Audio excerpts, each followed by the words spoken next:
सच में मुझसे विवाह करोगे?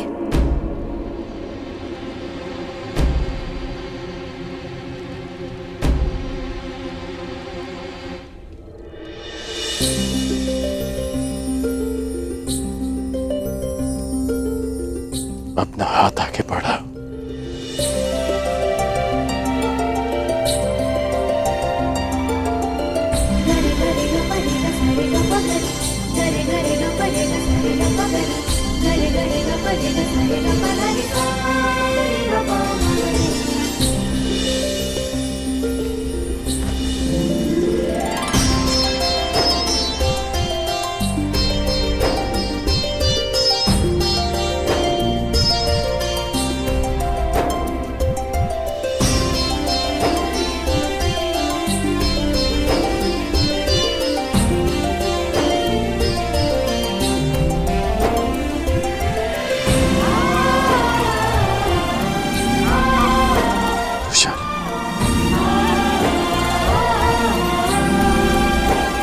मैं तुमसे विवाह करना चाहता हूं।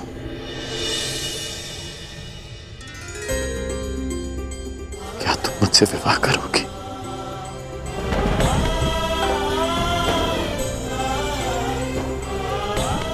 हाँ, वृषाली राधे कर्ण से विवाह करेगी।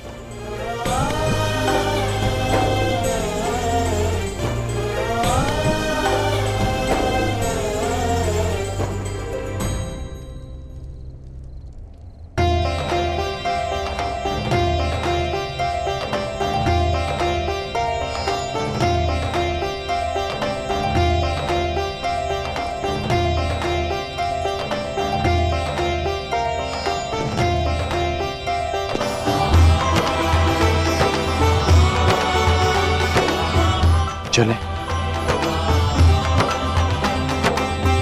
सारथी, प्रस्थान करो।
वैशाली,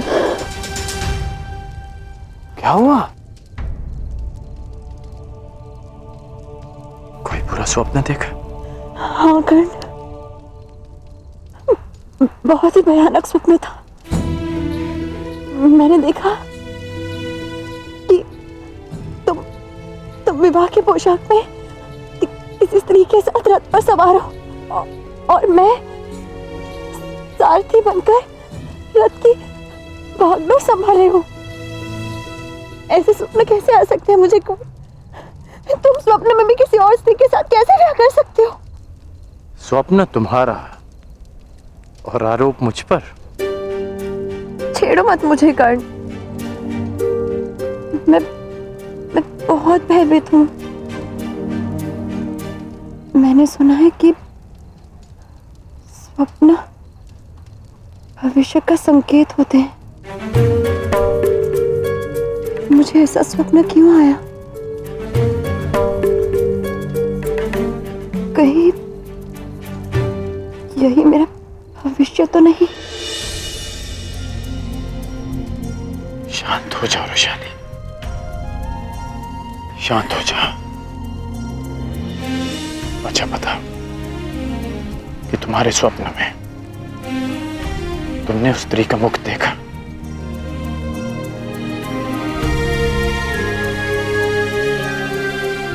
तो फिर तुम कैसे कह सकती हो कि वो कोई और स्त्री थी?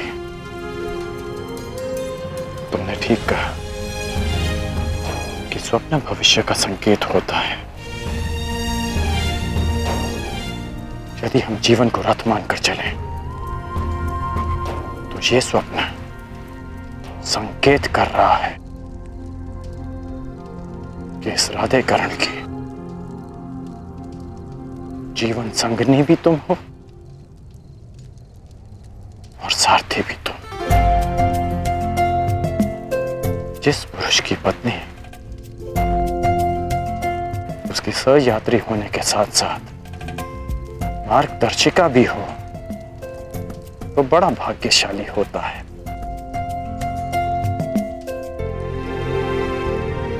मैं बहुत भाग्यशाली हूं रुशाली।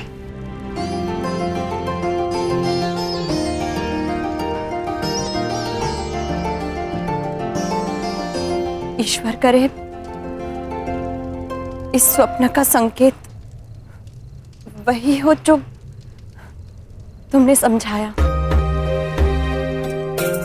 वो नहीं जो मैंने समझा। आज के लिए पर्याप्त समझ लिया रुशाली। अब भोजन कर लेते हैं ताकि भोर तक अंग पहुंच सके।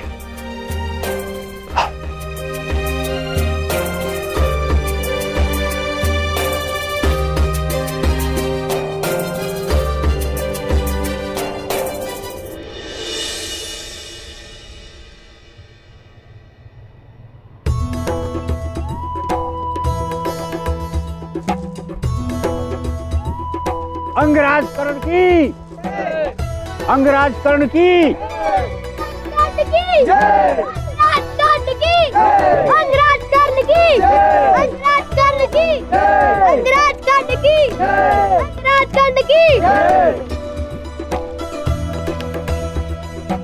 अंग अपने राजा का स्वागत करता है।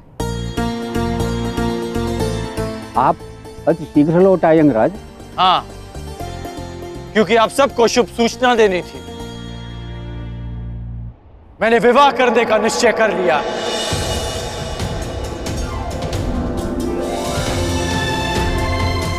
अंग देश को उसकी महारानी बहुत शीघ्र ही मिलेगी। अंग की रानी कौन होगी मित्र?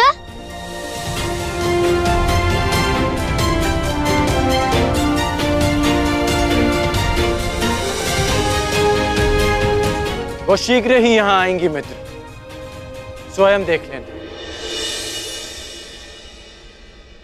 तो आपने अंग को महारानी देने का कौन सा दिवस निश्चित किया?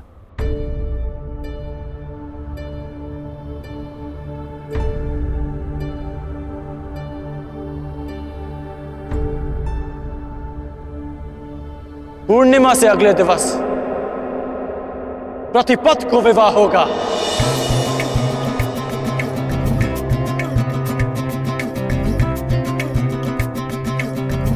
मेरे जीवन का सबसे सुंदर दिन प्रारंभ होगा। तो दिवस तो अति अल्प रह गए हैं। मित्रों, चलो अपने राजा के विवाह की तैयारियां शुरू की जाएं। चलो चलो चलो।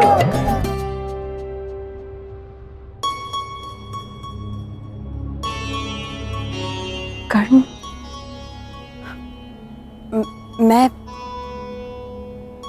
मैं सोच रही थी कि बिना माता पिता के विवाह, तुम समझ रहे हो ना मैं क्या कह रही हूँ?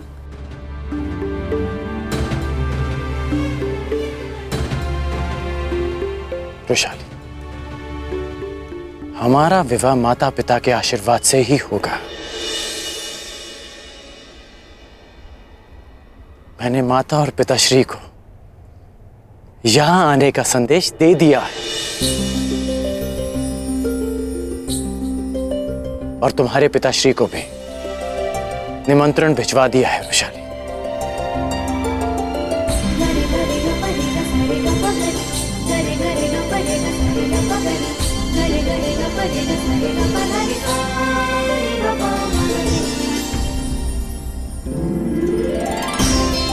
कन्या की आंखों में अश्रु विदाई के समय आने चाहिए,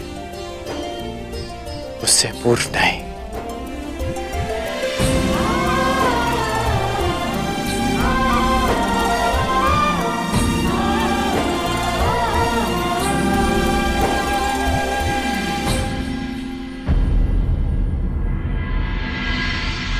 तो तुम भी स्वयंवर में जाना चाहते हो पुत्र?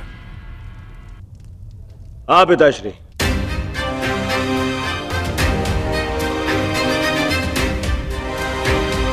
नहीं कुमार, ये नियम के विरुद्ध है। जब तक ज्येष्ठ पुत्र अविवाहित है, युवराज अविवाहित है, तब तक कोई और कुमार स्वयंवर में नहीं जा सकता।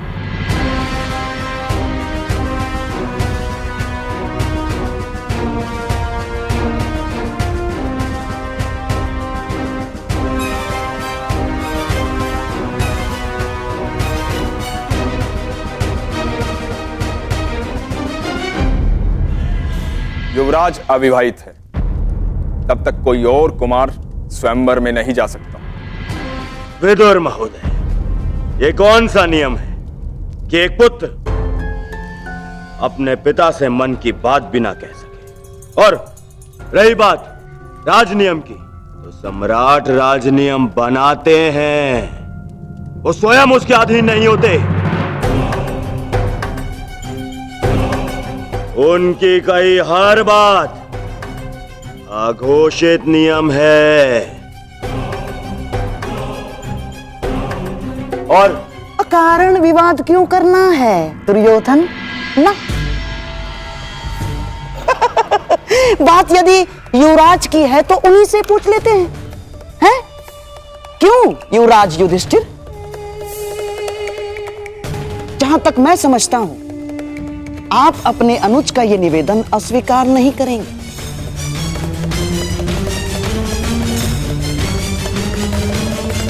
निसंदेह है मामा श्री, यदि अनुज दुर्योधन स्वयंवर में साथ जाना चाहते हैं तो मुझे कोई आपत्ति नहीं।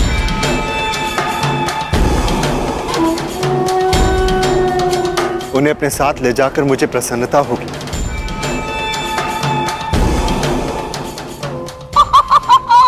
साधु साधु, आपका अपने भाई के प्रति प्रेम अतुलनीय है। लीजिए महामंत्री विदुर, हो गया विवाद का निवारण।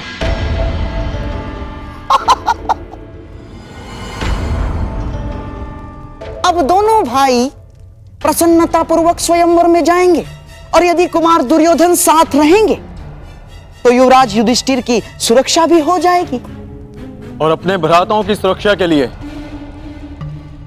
मैं साथ जाऊंगा ज्येष्ठ पिताश्री।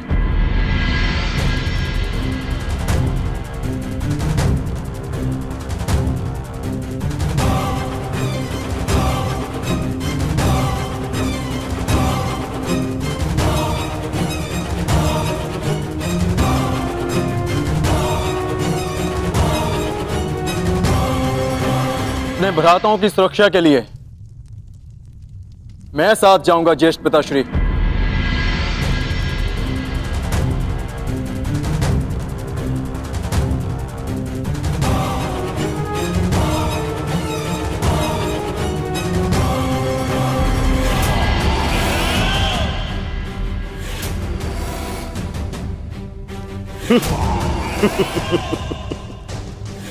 स्वागत है अर्जुन, स्वागत है तुम्हें। मेरा एक मित्र भी तुमसे मिलने के लिए विलायत।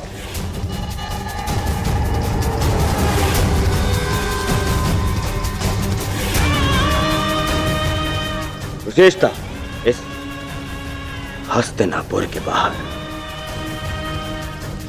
वो भी हमारे साथ चलेगा।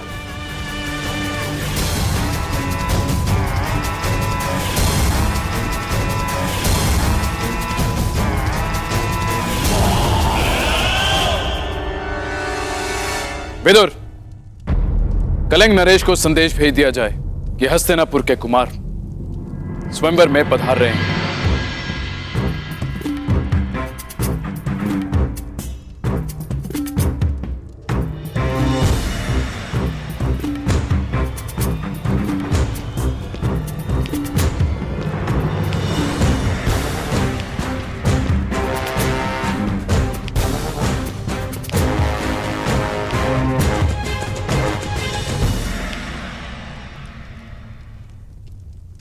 मामा, आपने कहा था ना कि कर्ण युद्ध का पासा है, षड्यंत्र का नहीं। हाँ। तो अब इस पासे को अंग से बुलाने का समय आ गया है।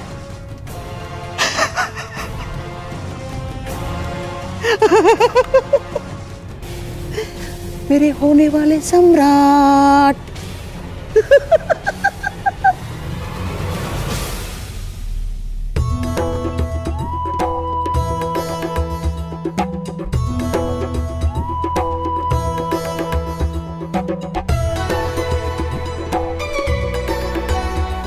देख रहे हो कर, कितने सुंदर फूल है ना।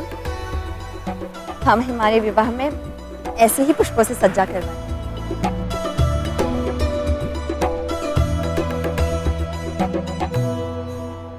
क्या सोच रहे हो? सोच रहा हूं कि माता और पिताश्री शीघ्र ही आते होंगे। मेरे पिताश्री आएंगे या नहीं ज्ञात नहीं।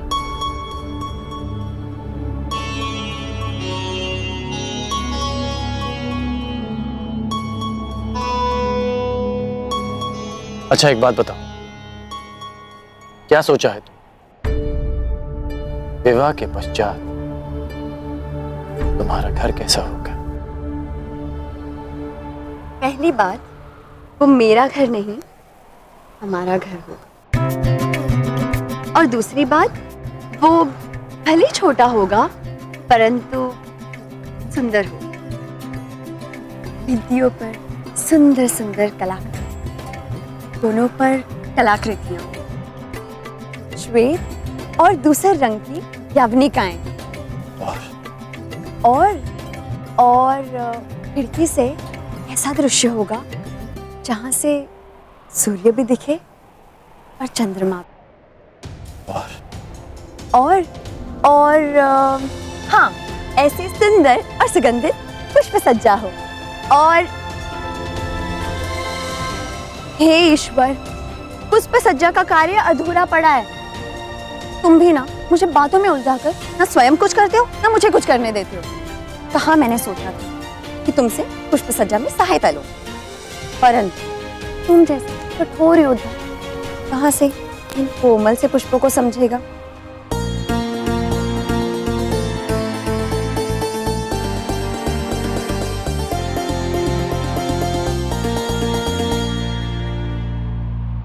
तुम्हारे साथ रह रहकर समझ गया।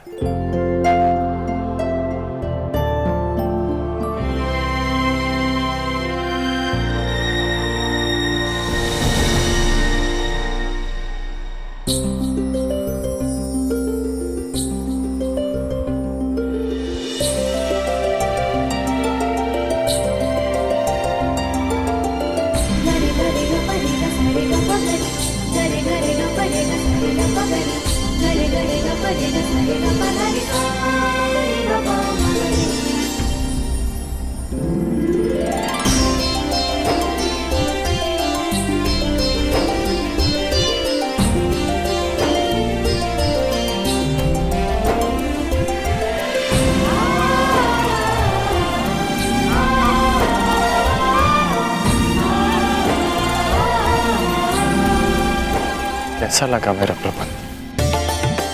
अद्भुत, अति सुंदर।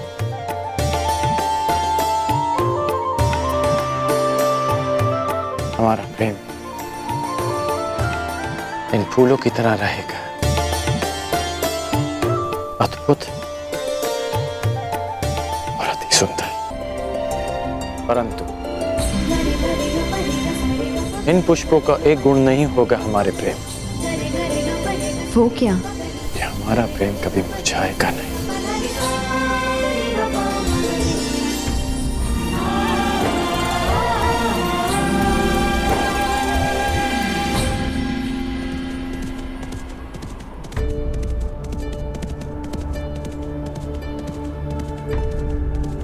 रथ आने की ध्वनि है।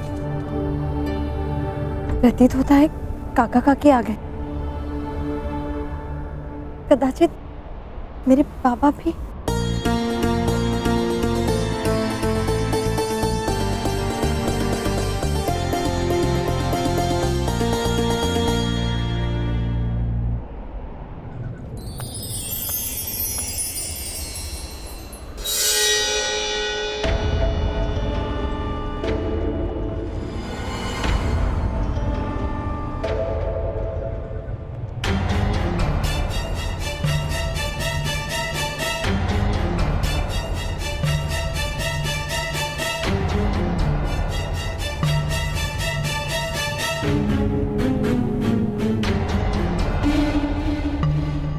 प्रणाम कुमार।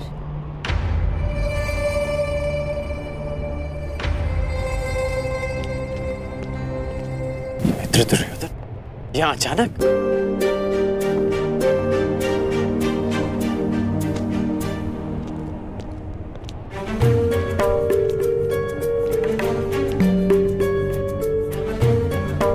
क्यों? मित्र के अचानक आने पर प्रतिबंध है? नहीं, आपका स्वागत है।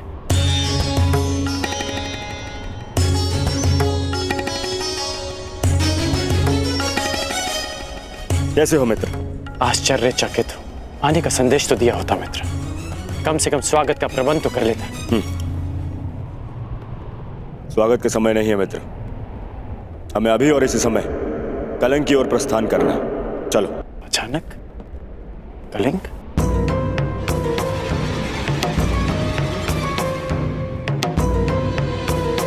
हाँ, कलिंग नरेश की पुत्री के स्वयंवर का निमंत्रण आया है। कदाचित तुम्हारे सहायता की आवश्यकता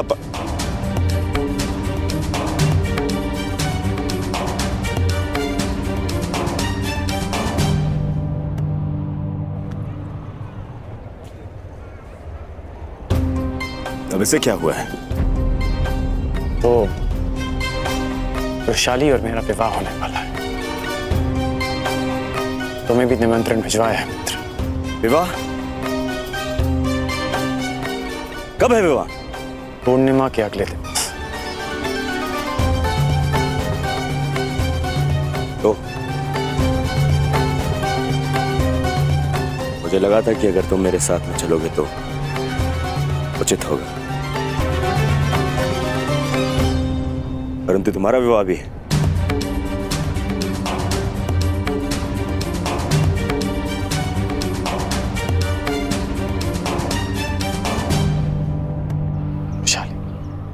पूर्णिमा आने में सप्ताह भर शेष है, तब तक मैं लौट आऊंगा।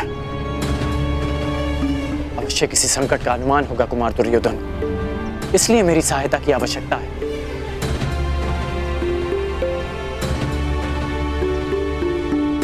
समझने का प्रयास करो वृषाली, मैं कुमार दुर्योधन का ऋणी हूं। उन्होंने मेरा लक्ष्य प्राप्त करने में मेरी बहुत सहायता की और आज उन्हें सहायता की आवश्यकता है। मैं उन्हें निराश नहीं कर सकता। मित्र की सहायता कर्ण का परम धर्म है।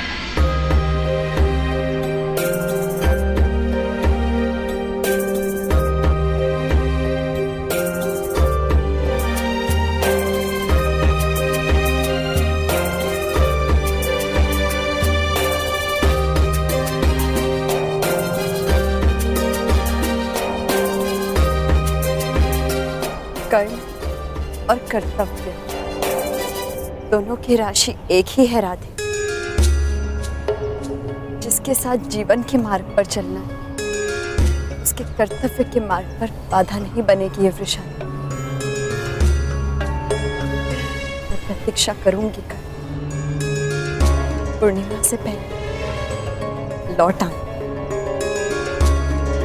और हाँ, स्वयंवर में सम्मिलित होने जा रही हूँ। अकेली ही लौट, कोई भी हो, सौत किसी को नहीं भाती।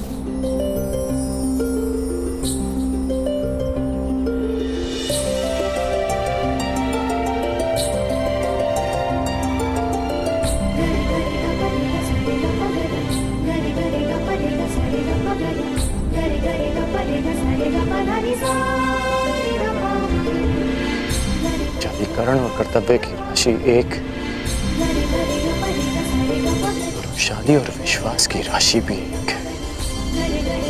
और मुझे कर्ण का कर्तव्य है कि वो वृषाली का विश्वास ना तोड़े। यदि कर्ण धनुष तो वृषाली उसकी प्रतिज्ञा, ये साथ कभी नहीं छूटेगा। जानती हूँ कर्ण, तुम जा, परंतु शीघ्र ही लौटना, क्योंकि ये प्रेम बड़ा विचित्र है। चंद्रमा घटता भी है, बढ़ता भी है, परंतु प्रेम में प्रतीक्षा और शंका केवल बढ़ती है। पूर्णिमा तक लौट आना कर, इस प्रतीक्षा को अमावस्या की अंतिम रात न बना दे। इस राधे कर्ण का विवाह पूर्णिमा के अगले दिवस ही होगा, ये मेरा वचन है।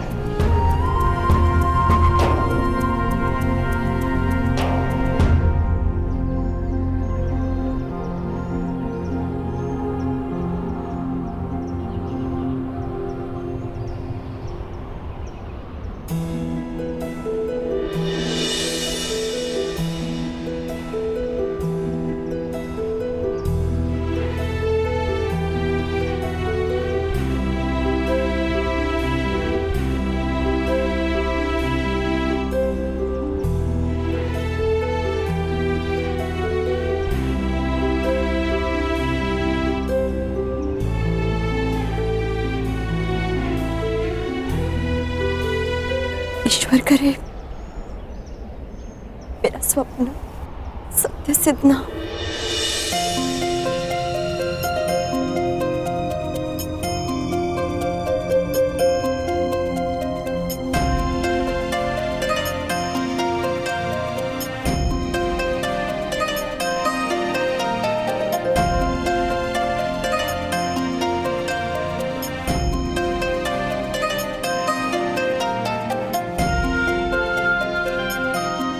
हे प्रभु, मेरा सपना सत्य सिद्ध हो। सुप्रिया,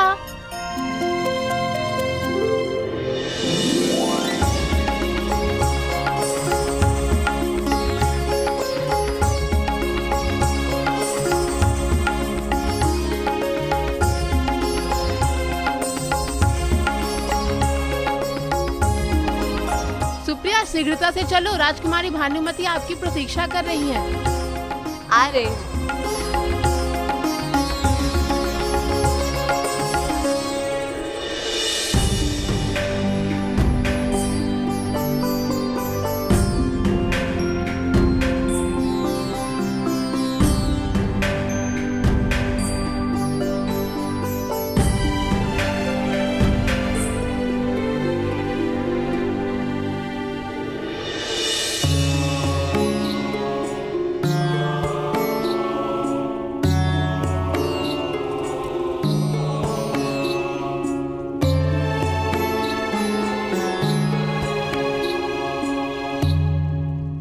रहने दो, तुमसे नहीं होगा।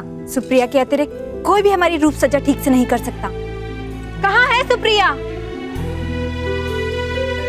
यही हूँ सखी।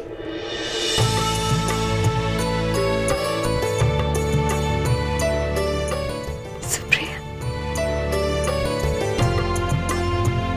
कहाँ थी तुम सुप्रिया? थोड़ी सांस तो लेने दिया करो। कभी कभी मैं सोचती हूँ कि तुम्हारे विवाह के पश्चात मेरे बिना क्या होगा तुम्हारा। होना क्या है, मैं तुम्हें अपने साथ लेके जाऊंगी। क्या हुआ, इतनी चकित क्यों हो गई हो? सखी, स्वप्न। मैंने एक स्वप्न देखा। मैंने देखा कि मेरा भी विवाह हो रहा है। अच्छा, तो तुमने अपने वर को देखा कि नहीं? नहीं, उनके मुख पर सूर्य जैसा तेज था।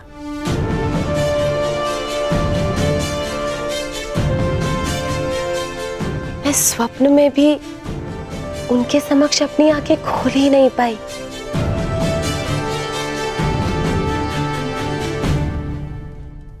तो फिर सपने में देखा क्या? बस यही कि उन्होंने अपना पग जहां रखा वहां पुष्प खिला। ओहो, तो तुम्हारे मन में भी प्रेम के पुष्प खिलने लगे हैं। कहीं ऐसा ना हो कि मेरे स्वयंवर में अपने लिए वर ढूंढने लग जाओ।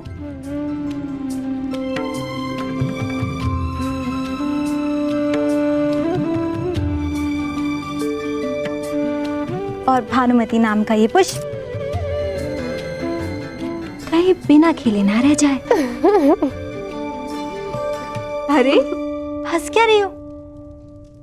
सोचो, स्वयंवर में अगर तुम्हारा सपना साकार हो गया तो? कहीं तुम्हें वर भा गया तो? तो क्या, मैं तुमसे तुम्हारी वरमाला छीनकर उस सूर्य के गले में डाल दूंगी।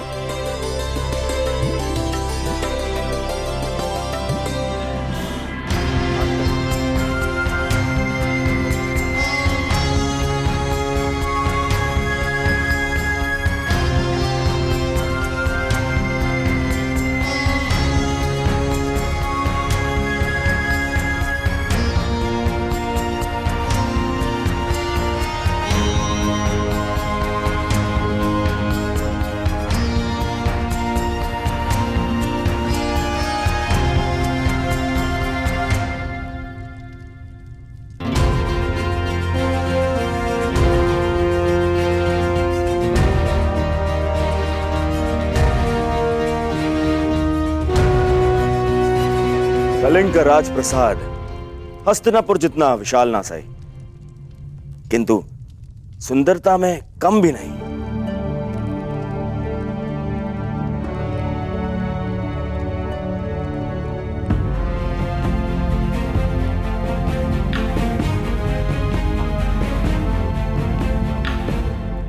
अनुज दुर्योधन,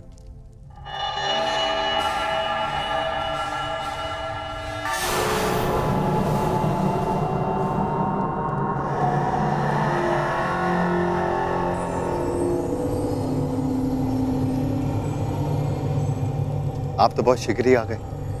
मुझे तो लगा कि आप अंग से होते हुए आएंगे, इसीलिए आपको विलंब होगा।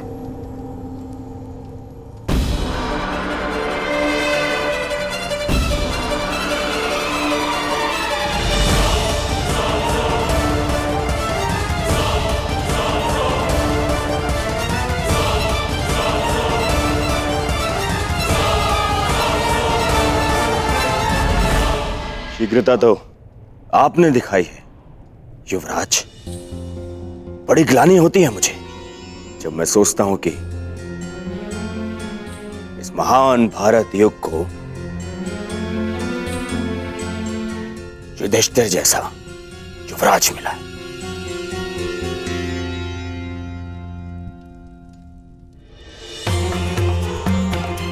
पहले आपने अर्जुन की सहायता से युवराज का मुकुट तो धारण कर लिया, अब इसका भार भी संभाला नहीं जाता क्या आपसे?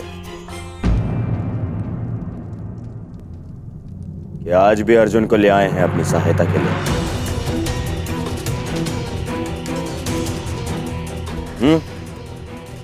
मैं यहां भ्राता युधिष्ठिर के लिए नहीं, आपके लिए आया हूं दुर्योधन। कहीं पांचाल नरेश की भांति यहां आपको किसी ने बंदी बना लिया तो आपको छुड़वा तो सकूं। आज यह आचार्य द्रोण की बनाई हुई सीमा नहीं है अर्जुन।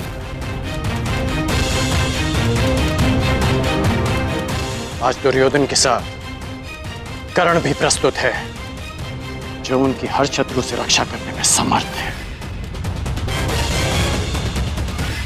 चाहे वो कोई राजा हो या किसी युवराज का सहायक।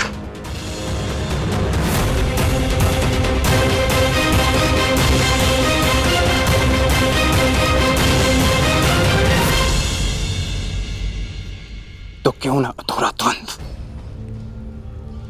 यहीं पूरा कर लिया जाए कर्ण। ना ये रंगभूमि है, ना ये रणभूमि है। मैं यहां तुमसे द्वंद्व नहीं करने आया अर्जुन, मैं यहां अपने मित्र की सहायता करने आया हूं।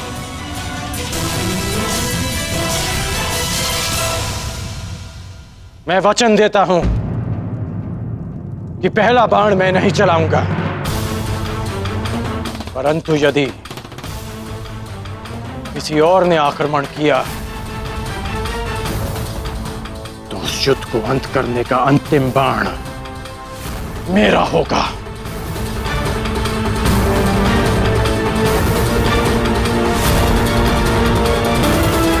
शांत अनुज, ये मत भूलो कि हम यहां पर ना तो प्रतिस्पर्धी हैं और ना ही शत्रु। दुर्योधन भी हमारा ही भ्राता है। हम यहां पर हस्तिनापुर से स्वयंवर में भाग लेने आए।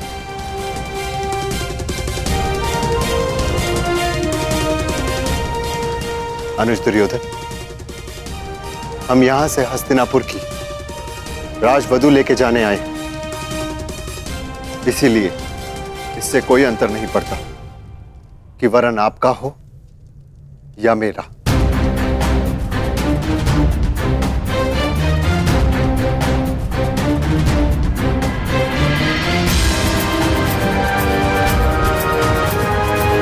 चलो अनुज।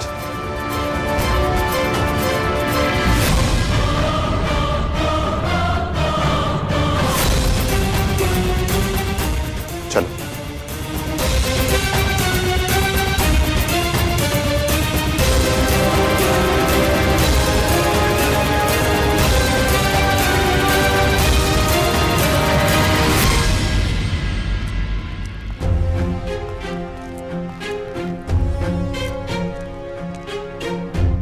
सखी, झरोके में आइए ना।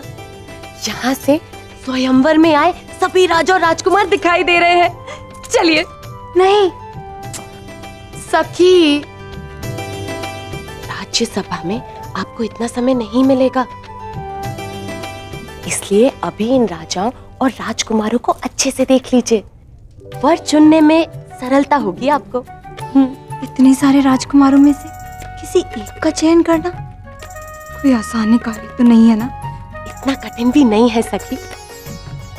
एक काम करती हूँ, मैं देख के आती हूँ और फिर आपको बताती हूँ कि किससे विवाह करना चाहिए। हाँ? चलो कर्ण, हम वहां बैठेंगे। क्षमा करना मित्र, मैं यहां अवश्य तुम्हारे साथ आया,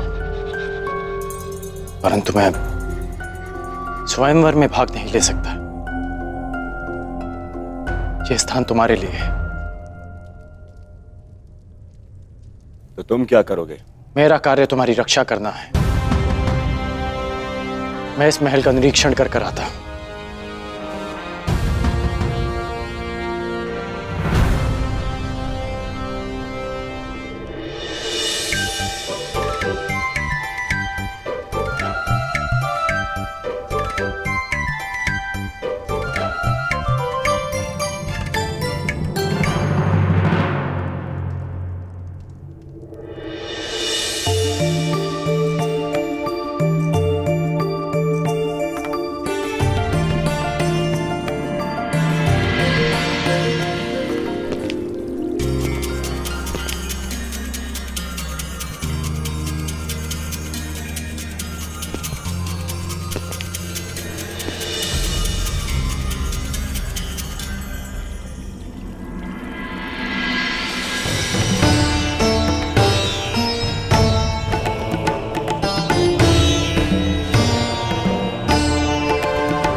बनकर तो आ जाते हैं, किंतु अतिथि होने का आचार व्यवहार नहीं जानते।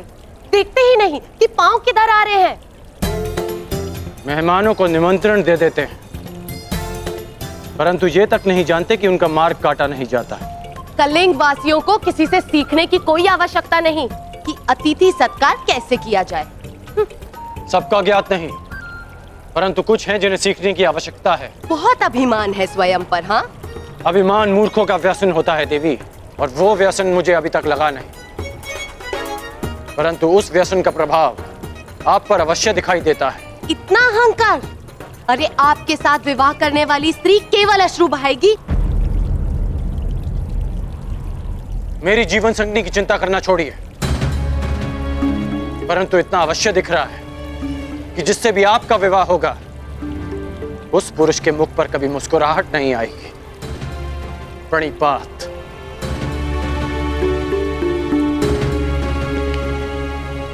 हाँ, अभिमानी।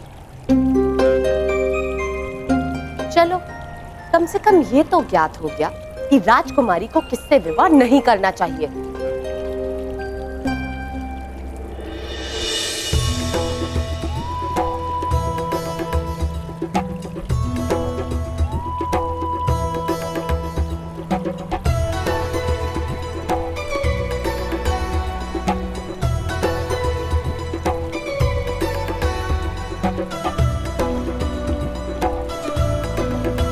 इस अभिमानी के स्पर्श से ये फूल कैसे खिल गया? क्या ये अच्छा संकेत है?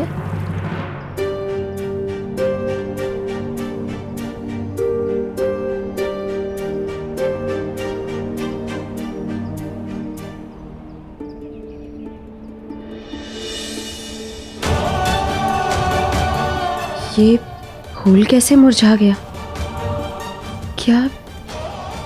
क्या ये कोई बुरा संकेत है?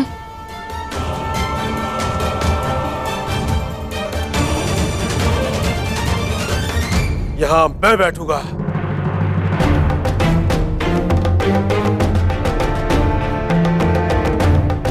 जहां मद्र नरेश की दृष्टि पड़ जाती है वो स्थल उसका हो जाता है चोलराज।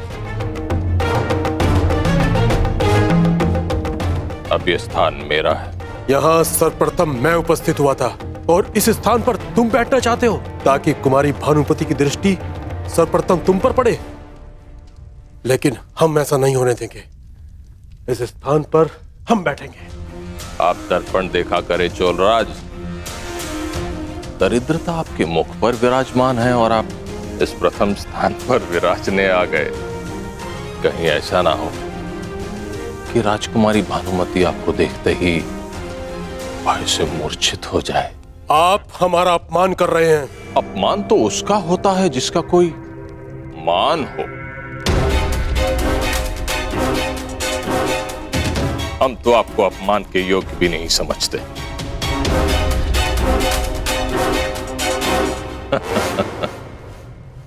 शांत मामा श्री। आप मध्य में बताइए हस्तिनापुर युवराज। चोलराज अपना अपमान नहीं सहेगा।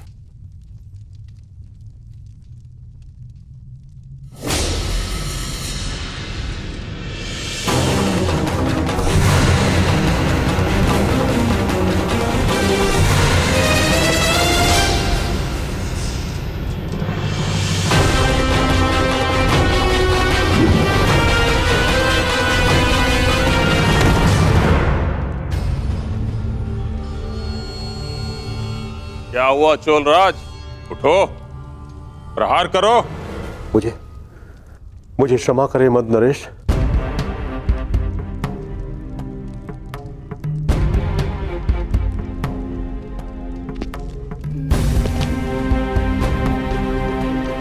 मामा श्री का व्यसन कभी जाएगा नहीं। दूसरों को क्रोध दिलाकर उनकी शक्तियों को स्वयं में समाहित करने का गुण है इनमें।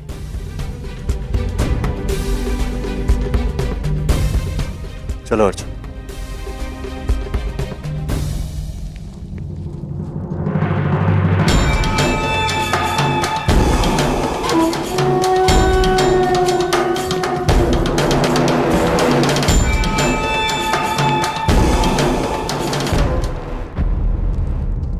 अरे कुमार दुर्योधन, स्वागत है।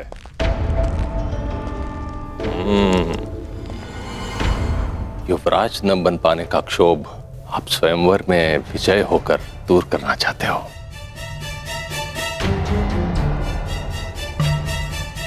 मेरा प्रकरण छोड़िए मद्रराज, आप बताइए, आप यूं बढ़ती आयु में यहां क्या करने आए? अरे हाँ, कहीं अपने आप को युवा सिद्ध करने के भ्रम को बनाए रखने के लिए? हाँ।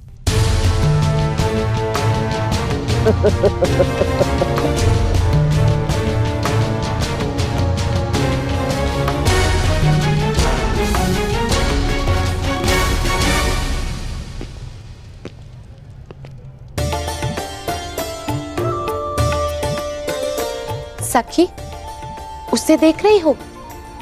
भूल से भी उसे मत चुनना अपना वर, बहुत ही अभिमानी है।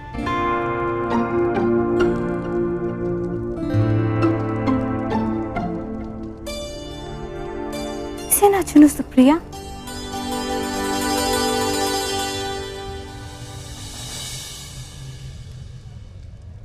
अब जाने दो, वैसे भी वो उनमें सम्मिलित है ही नहीं जो आपसे विवाह करने के इच्छुक हैं। तो इस पे तुम्हारा मुख क्यों खिल उठा? लगता है जैसे उसे तुमने पहले से ही पसंद कर रखा है। नहीं सखी, ऐसा नहीं है।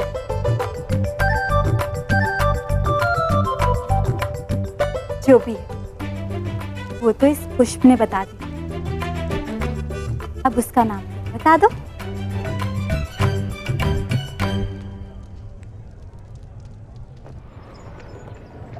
वृषाली।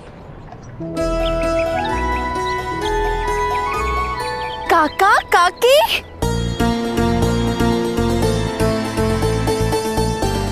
सौभाग्यवती शालिनी भा। सदा सुखी।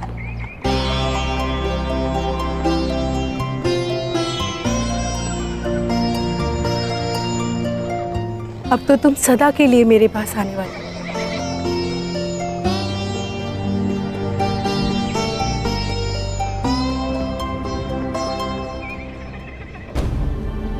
काकी, पिताश्री नहीं आए?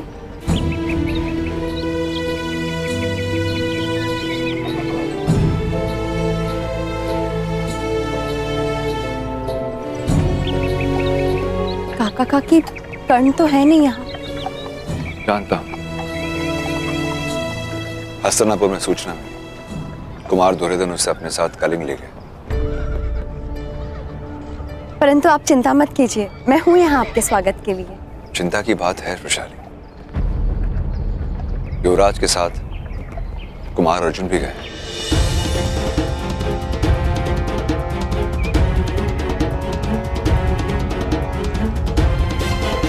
और वहां उन दोनों को रोकने के लिए ना महामहिम भीष्म है, ना ही आचार्य ध्रुव। कहीं कर्ण और कुमार अर्जुन के बीच कोई टकराव हुई,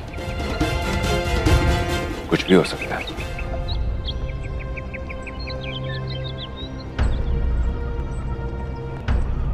चिंतित मत हो काका, कुछ नहीं होगा। कर्ण यहाँ सुरक्षित पहुंचेगा। उसने वचन दिया है मुझे, पूर्णिमा की रात्रि तक वो यहाँ उपस्थित होगा। किसी भी परिस्थिति में वो अपना वचन नहीं तोड़ेगा, क्योंकि उसका नाम कर्ण है।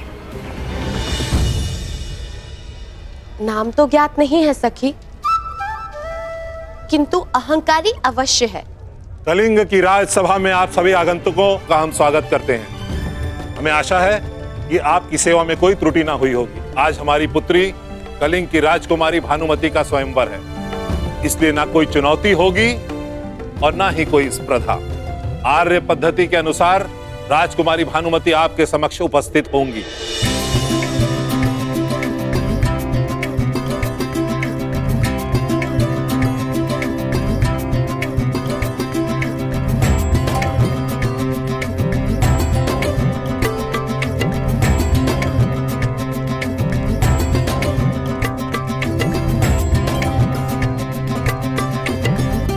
मेरी पुत्री भानुमति आप सभी का परिचय जानेगी और जिस किसी को वो अपना वर चुनेंगी उसी के साथ उनका विवाह संपन्न होगा। राजकुमारी भानुमति, आगे बढ़ो।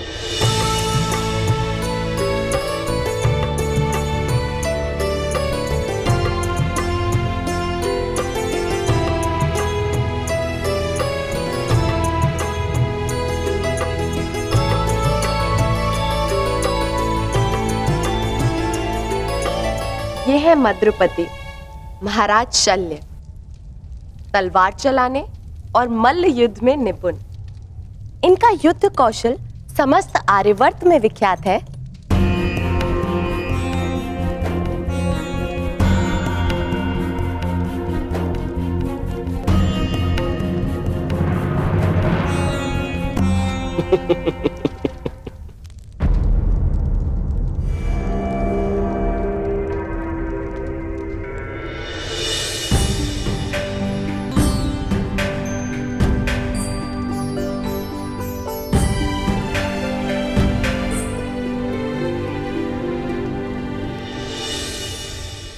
मित्रकर्ण, यही है वो जो मेरी जीवन संगिनी बनेगी।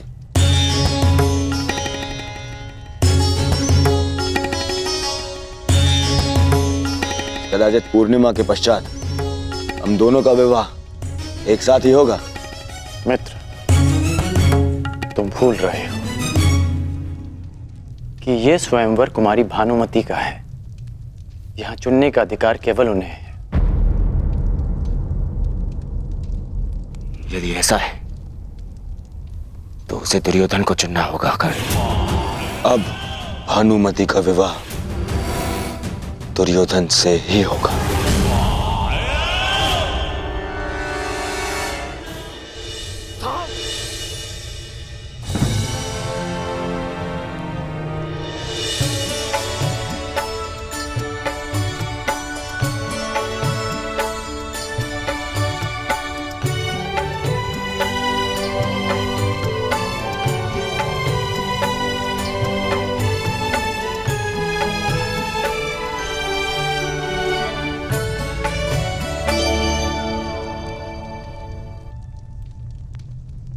आप इनके पीछे क्यों खड़े हैं?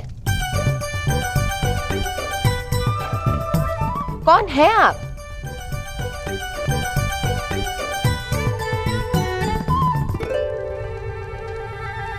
मैं कर्ण हूं। कर्ण?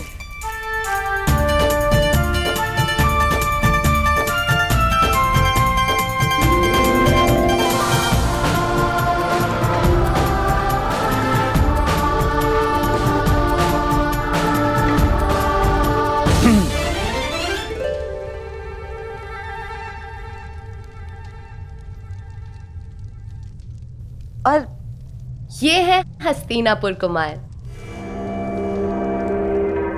सम्राट धृतराष्ट्र के पुत्र।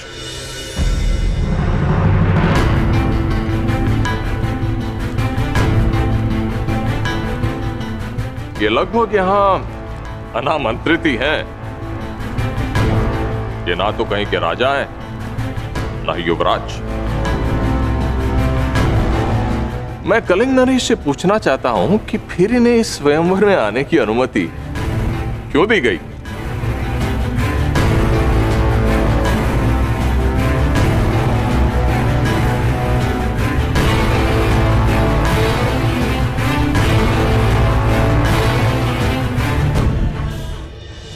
मैं कलिंग नरेश से पूछना चाहता हूं कि फिर इन्हें इस स्वयंवर में आने की अनुमति क्यों दी गई? इन्हें अनुमति मैंने दी है शल्यराज, सम्राट धृतराष्ट्र के अनुग्रह पर। उचित है। अब सम्राट धृतराष्ट्र करे भी तो क्या करे? अपने पुत्र के युवराज न बन पाने के दुख में उनके घावों पर लेप लगाने के लिए यहां भेज दिया।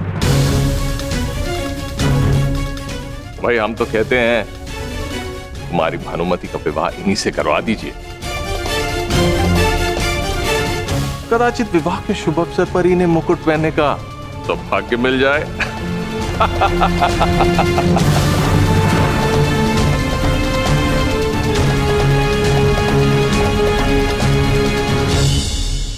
राजकुमारी भानुमति किससे विवाह करेगी ये उसका अधिकार है, आपका नहीं शल्यराज।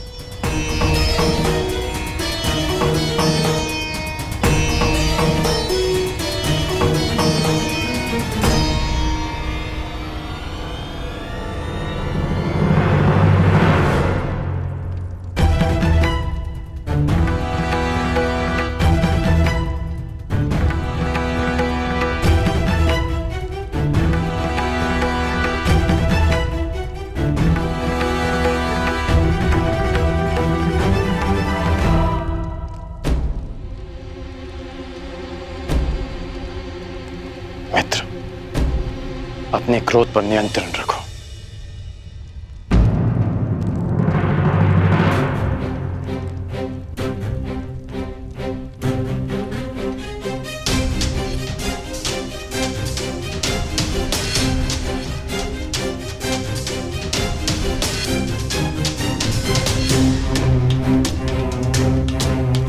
पांडव नामक कांटे के वृक्ष से अगला शूल तुम्हें न चुभ जाए, इसलिए युधिष्ठिर से पहले तुम्हें विवाह करना ही होगा।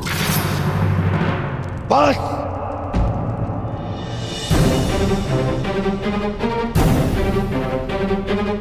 नहीं मित्र, मित्र,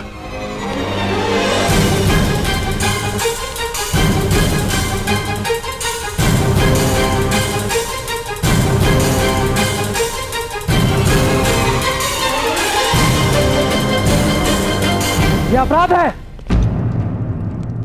ये स्वयंवर नहीं हरण है। स्वयंवर कहो या हरण, मैंने भानुमति का वरण कर लिया है।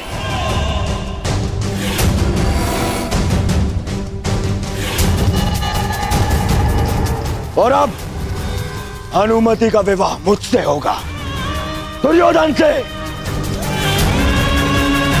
और ये मैं अपने बल पर करूंगा,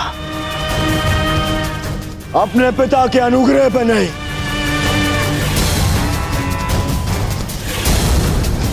तुम में से जिसकी भी बाहु में बल हो, वो मुझे रोकने का प्रयास कर सकता है। सावधान दुर्योधन!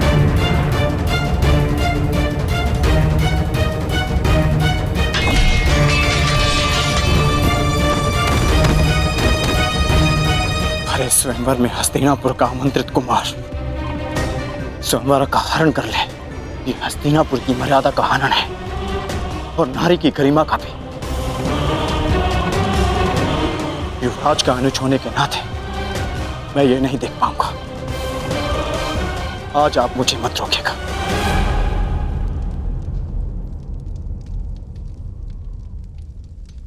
सावधान दुर्योधन!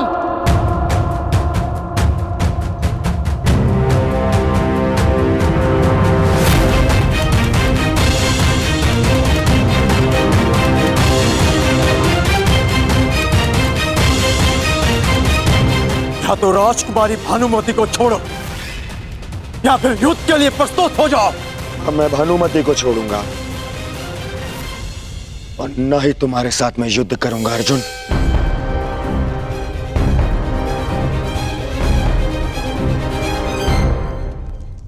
मित्रगण,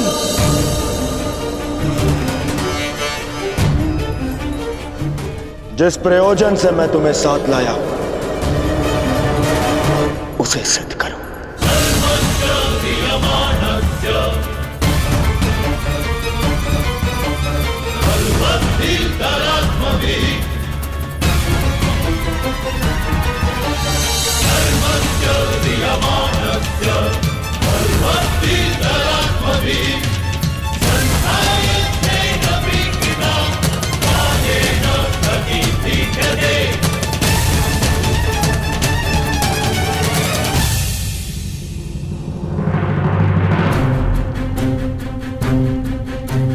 अर्जुन,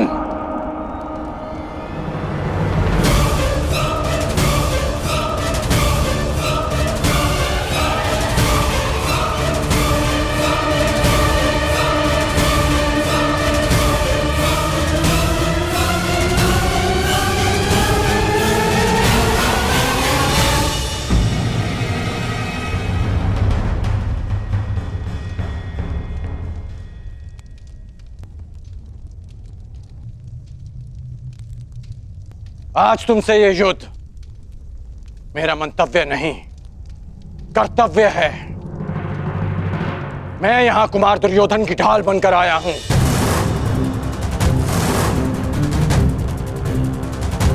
आज हमारे बीच कोई नहीं, ना आचार्य द्रोण, ना पितामह, ना दिन बीतने की चिंता और ना ही किसी निर्दोष के मारे जाने का भय। हाँ, ये मेरे युद्ध की ललकार भी है और मेरे कर्तव्य की पुकार भी। मुझे स्वीकार है।